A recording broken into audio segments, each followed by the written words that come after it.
Hello everyone, कैसे हैं आप सब भाई। आई होप कि आप सब बहुत अच्छे होंगे। सो गाइस, मैं एवरेल विश्वकर्मा आप सबके साथ फिर से एक बार उपस्थित हो गया हूं। मैंने आपसे पिछले सेशन में भी कहा था कि पैराग्राफ सीटेट के जो बच्चे हैं, सीटेट के जो छात्र हैं, पैराग्राफ में बड़ी परेशानी हो रही है उन्हें। अब पैराग्राफ में गद्यांश या पद्यांश दोनों में परेशानी हो रही। तो पद्यांश को लेकर एक सेशन हम लोगों ने पहले किया था, जिसमें मैंने आपको बताया था कि पैराग्राफ जो आएगा, आपको पद्यांश बेसिकली जो आएगा, उस पद्यांश में, चूंकि पद्यांश हमेशा जो है भावात्मक होता है। अब भावात्मक पद्यांशों को कैसे इन बिटवीन द लाइन कैसे पढ़ना होता है, मीन जो लाइनें, जो पंक्तियां लिखी हुई हैं, उनके अलावा उनके बीच में और क्या भाव छिपे हुए हैं, उसको जब तक आप नहीं समझोगे तब तक क्या होता है कि उसके उत्तर देना मुश्किल होता है।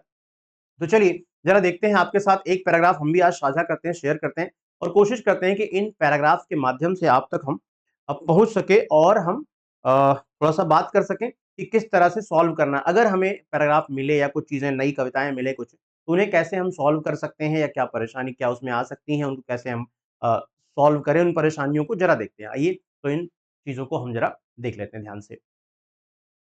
ठीक है, तो बात करते हैं आज के पद्यांश की। पद्यांश हमारे पास ये वाला है, छोड़ो भी ऐसा तो जीवन में होता है। क्या लिखा है कि छोड़ो भी ऐसा तो जीवन में होता है, जो कभी मिलता है वह कभी छिनता है, लेकिन इससे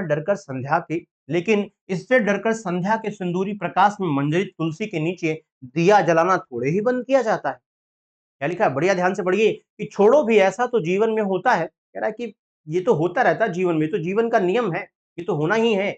जो कभी मिलता है वह कभी छिनता है, जो मिलता है खो जाता है, फिर मिलेगा फिर खोएगा, इसमें डरने की जरूरत नहीं है। लेकिन इससे डरकर, खोने, कोई चीज खो जाएगी इससे डरकर, क्या संध्या के सिंदूरी प्रकाश में, संध्या के सिंदूरी प्रकाश में, शाम संध्या, यहाँ पर जो समस्याएं परेशानियां आती हैं, लोग विपत्तियां आती हैं, उसे संध्या, सांझ कहते हैं।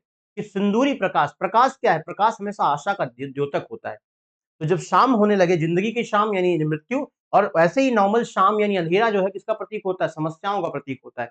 तो उस समस्याओं के दौर में जब संध्या का समय चल रहा हो जीवन में, तो उसमें प्रकाश यानी आशा की किरण, तो सिंदूरी इस प्रकाश में मंजरित तुलसी के नीचे, फूली हुई तुलसी, मंजरित यानी फूली हुई तुलसी। अब तुलसी शब्द का प्रयोग और फूली हुई तुलसी बताया इन्होंने। फुलवारी, फूल कब आते हैं, जब वो प्रफुल्लित, एकदम स्फुलित होती है, प्रफुल्लित होती है। जलाना थोड़े ही बंद किया जाता है। भगवान बात सुने ना सुने तो भी मंदिर में तो मंदिर ही है, उसमें जो रोज शाम दिया नहीं जलाता, वह तो घर लौटने के अपने ही मार्ग पर अंधेरा फैलाता है। यार मंदिर में जो रोज दिया नहीं जलाता, इस चक्कर में कि यार कुछ होना होना नहीं, मिलना मिलाना नहीं है, तो वो अपने ही मार्ग पर क्या करता है, अंधेरा फैलाता है। मतलब क्या है, अगर आप ऊर्जावान नहीं है, आशान्वित नहीं है, आप निराशावादी हो गए हैं, हर दिन एक नई ऊर्जा के साथ अपने उस लक्ष्य को पाने के लिए आगे नहीं बढ़ते हैं, तो आप अपने ही रास्ते में क्या कर रहे हैं, अपना ही नुकसान कर रहे हैं। अगर इस पड़े ऐसे बैठे रहे कि यार जीवन में कुछ नहीं होना है, कुछ मिलना मिलाना नहीं है, छोड़ो, तो फिर क्या होगा, फिर समस्याएं होंगी। तो फिर हाल तो देखते हैं जरा प्रश्न क्या बनेगा। प्रश्न कह रहा है कि जीवन में प्रायः डैश घटनाएं होती ही रहती। कौन सी घटनाएं होती रहती, सीधे लाइन से उठा लिया है, पंक्तियां कविता की लाइन से सीधे उठा लिया है कि जीवन में प्रायः घटनाएं होती ही रहती। कौन सी घटनाएं, लूटने और रूठने की, ऐसा कहीं नहीं कहा, आने और जाने की, कुछ मिलने और छिन जाने की, भूलने और याद करने की। तो पैराग्राफ में जो आपसे कहा था सीधे लाइन से पूछ लिया है, कहीं कुछ समझने की जरूरत नहीं है, लाइन से उठा लिया, तो यहाँ पहला प्रश्न बन गया। पहला प्रश्न क्या हुआ, सीधे पैराग्राफ से लाइन से उठा लिया, एक देखो ध्यान से। दूसरा, मंजरी तुलसी के नीचे दिया जलाने का आशय क्या है, ये आपको लाइन में नहीं मिलेगा, ये आपको पैराग्राफ की लाइन में नहीं मिलेगा। क्यों, क्यों नहीं मिलेगा, क्योंकि ये आपको समझना पड़ेगा, उसने क्यों मंजरित तुलसी कहा, फूली हुई तुलसी क्यों कहा, ये समझना पड़ेगा। कह रहा है कि तुलसी को हरा भरा रखता है, नहीं, जीवन की हर परिस्थिति में आस्था बनाए रखना, दिया जलाकर पूजा करना या भजन कीर्तन करना, ऑप्शन नंबर बी। वो कह रहा है मंजरित तुलसी, मंजरित यानी फूली हुई, फूली हुई तुलसी का मतलब होता है एक तरह से कोई चीज जब फूल फूल जाती, फूला मतलब फूल आते हैं उसमें, यानी वो प्रसन्न मुद्रा में, आशान्वित है हमेशा, किसी भी परिस्थिति में, कुछ भी कंडीशन हो। अंधेरा छा रहा है, एक तरफ अंधेरा छा रहा है, यानी जीवन में क्या है, परेशानियां, मुश्किलें, दिक्कतें आ रही हैं, और उसी शाम जब शाम का मतलब अंधेरा छा रहा है, तभी हम क्या कर रहे हैं, हम फूली हुई तुलसी के नीचे दिया जलाने की कोशिश कर रहे हैं, मतलब आशा की एक किरण जलाने की कोशिश कर रहे हैं, कि जो आशाएं हैं, जो फूल है, मुरझाए ना, जो इच्छाओं के आपके फूल है, जो कुछ पाने का लक्ष्य आपके सामने वो मुरझाए ना। तो यहाँ पर एक प्रतीकात्मक रूप से उत्तर है। दूसरा प्रश्न कैसे आया, इन बिटवीन द लाइन्स, यानी कि बिना भाव समझे इसका उत्तर आप नहीं दे पाओगे। अगला है, घर लौटने के मार्ग पर कैसे मार्ग को कहा गया है, घर लौटने का मार्ग, लास्ट लाइन कहती है कि अगर आप मंदिर में दिया नहीं जला रहे हो तो आप अपने ही घर लौटने के मार्ग पर अंधेरा कर रहे हो। कौन सा मार्ग है ये जहां अंधेरा हो रहा है? देखो ध्यान से, लिखा है कि घर जाने वाले रास्ते को, घर जाने वाली गली को, सुख और विश्वासपूर्ण जीवन को, निराशा और हताशा को। घर का प्रयोग यहाँ पर क्यों किया? घर जाना, लौट के पंछी घर को आए। कहीं भी आप दिन भर संघर्ष करते रहेंगे, परेशानी रहेंगे, लेकिन आपको सुकून कहाँ मिलता है? अपने घर में। तो आप उस सुकून, उस शांति की तलाश में कहाँ जाते हो? घर जाते हो। तो वो कह रहा कि घर जाने के रास्ते में अंधेरा कर रहा है, यानी कि जिसकी तलाश में आप शांति और सुकून की तलाश में जीवन में रहते हैं और वो घर पर मिलती। तो वो घर का मतलब होता है कि आप जिस लक्ष्य को पाना चाहते हैं, जिन खुशियों को पाना चाहते हैं जीवन में, जो आपके लिए शांति और सुकून की बात है, वो कहाँ मिलेगा? विश्वासपूर्ण जीवन, सुख और जीवन को कहाँ मिलेगा? घर में। और घर जाने के, वहां पहुंचने के रास्ते में, उस सुख को पाने के लिए, उस शांति को पाने के लिए, उस विश्वासपूर्ण जीवन को पाने के रास्ते में आप क्या कर रहे हैं? अंधेरा कर रहे हैं। अंधेरा फैलता है का आशय है। अंधेरा फैलता है। लिखा है निराशा भरा जीवन, कम रोशनी वाला रात, अधिक अंधेरा हो जाना या अंधेरे का विस्तार होना। अंधेरे का विस्तार होने का मतलब क्या होता है? मतलब अंधेरा मतलब यहाँ निराशा का प्रतीक है कविता में। तो अंधेरा फैलता है मतलब निराशा भरा जीवन है। जहां जीवन में निराशा भर जाए तो क्या हो जाएगा? निराशा भरा जीवन हो जाता है। नेक्स्ट क्वेश्चन है मंजरित शब्द, मरित नहीं होता, मंजरित है, ये टाइपिंग मिस्टेक है। तो मंजरित शब्द से फूल और मूल और प्रत्यय क्या होगा? मंजरित में मूल शब्द क्या है? प्रत्यय। लगभग, प्रत्यय, उपसर्ग, हर परीक्षा में हर बार पूछ रहा है। तो देखो यहां ध्यान से क्या हो जाएगा? मंजरित में मंजरी है, मंजरी, और मंजरी में इत प्रत्यय लगा दिया गया है, तो इत प्रत्यय है। तो मंजरी, मंजरी और इत प्रत्यय, यहां पर ऑप्शन नंबर डी हो जाएगा। मंजरित में मंजरी प्लस इत प्रत्यय हो जाएगा। ठीक है ना? और देखो ध्यान से, एक है संध्या के सिंदूरी प्रकाश में रेखांकित वाक्य में भावाभास है। भावाभास क्या है?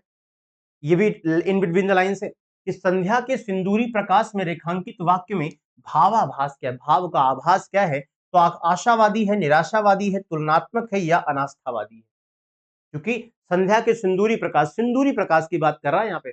शाम यानी निराशा भरे जीवन की जब सिंदूरी प्रकाश, आशा के किरण जलाए रखना, तो सिंदूरी प्रकाश का मतलब होता है आशावादी भावाभास। क्या है? आशावादी। और देखो, अच्छा ये इतने सारे क्वेश्चन हो गए, आपने देखे कि ये प्रश्नों का जो एक प्रारूप है ना, आपने ध्यान से देखा कि एक दो प्रश्न तो आपको सीधे लाइन से मिल रहे हैं, लेकिन कविताओं में ऐसा बहुत कम हो रहा है। ज्यादातर इन बिटवीन द लाइन्स है, यानी कि भाव समझने पर आएगा, और ग्रामर भी एक दो प्रश्न तो आ ही रहे हैं। तो इस तरह से अगर आप चीजों को समझेंगे ढंग से, प्रश्न को समझ कर करेंगे, तो आप बेहतर नंबर ला सकते हैं। और रेगुलर हम लोग आप सबके साथ इस तरह के सेशन को शेयर करते रहते हैं, नए नए कुछ चीजें बताते रहते हैं, तो वहां पर आप कर सकते हैं। अच्छा, इसे और बेहतर अगर तरीके से करना, डेवलप करना है, तो आप इस समय जो महाबली, आज चूंकि हनुमान जयंती है, तो आपको आज के लिए, केवल आज के लिए यहाँ पर महाबली सेल को दिया जा रहा है आपके साथ, जिसमें आप सीटेट का बैच मात्र 730 रुपए में, इसमें भी अगर आप मेरा कोड यूज करते हैं AVIRALV,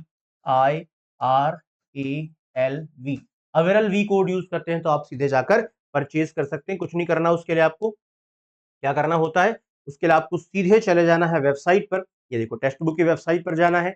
ये सीटेट जैसे को सर्च करोगे, आपको मिल जाएगा CTET complete, best CTET online coaching classes July 2024 का जो सीटेट है, 786 रुपए दिखा रहा है। उसमें कोड डालोगे, देखो 3 घंटा 38 मिनट 48 सेकंड और बचा है। कितना बचा है? 3 घंटा 38 मिनट 48 सेकंड दिखाई दे रहा है प्रॉपर? थोड़ा सा और मैं इसको डार्क कर दूं तो और दिखाई देगा क्लियर। ठीक है, देख रहे हो यहाँ पे? तो टाइमर चल रहा है, इसको अभी जाके विजिट करिए वेबसाइट को, यहाँ से परचेज कर सकते हैं, सीधे आप परचेज कर लेंगे कोर्स को। इंस्टॉल इनिशियल, देखो पेमेंट के लिए साइज कर रहा है, बस आपको यहाँ से क्या करना है, देखो क्यूआर करके आप पेमेंट कर सकते हैं, जो भी आप करना चाहें यहाँ से आराम से कर सकते हैं, कोई परेशानी नहीं है। ठीक है, your payment is on going, are you sure you want to cancel the payment? Yes, अभी मुझे नहीं करना फिलहाल। तो यहाँ सारे डिटेल दी गई हैं, देखो यहाँ पे सारे चीजें हैं, ऑल कोर्सेज, पेडागोजी, यहाँ पे देखो पेडागोजी का सब कुछ है, लैंग्वेज पेपर, पेपर 1 ईवीएस है, पेपर 2 एसएसटी है, पेपर 2 मैथ्स एंड साइंस है, तो सारी चीजें हैं, सारे सब्जेक्ट्स आपको मिल जाएंगे। हिंदी इंग्लिश को देखो फुल कोर्स पूरा पढ़ा हुआ है ना, आपको चाहिए यहाँ से तो आप यहाँ से चेक करोगे।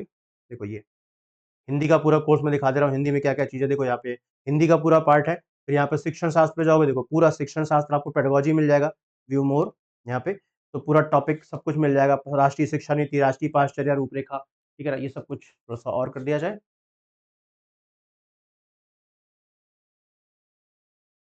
अब दिखाई दिया, तो ये सब कुछ यहाँ पे दिख जाएगा, ठीक है ना, देखो परेशान होने की जरूरत नहीं है, इसमें सब कुछ मिल जाएगा। या हिंदी वाले पोर्शन में जाएगा, देखो वर्णमाला, से लेके संज्ञा, सर्वनाम, विशेषण, लिंग, वचन, कारक, पूरा का पूरा हिंदी का पोर्शन है, पूरा सब कुछ ईच एंड एवरीथिंग आपको मिल जाएगा यहाँ से पढ़ने के लिए, लाइव क्लासेस एंड रिकॉर्डेड दोनों मोड में। तो अभी इसको परचेज कर लीजिएगा, आज के लिए ही केवल है, आज यानी कि 23 अप्रैल 2024, ठीक है ना। तो इसको फटाफट कर लीजिएगा। Okay, thank you. तो इस सेल का लाभ उठाइए और जल्दी से परचेज कर लीजिए।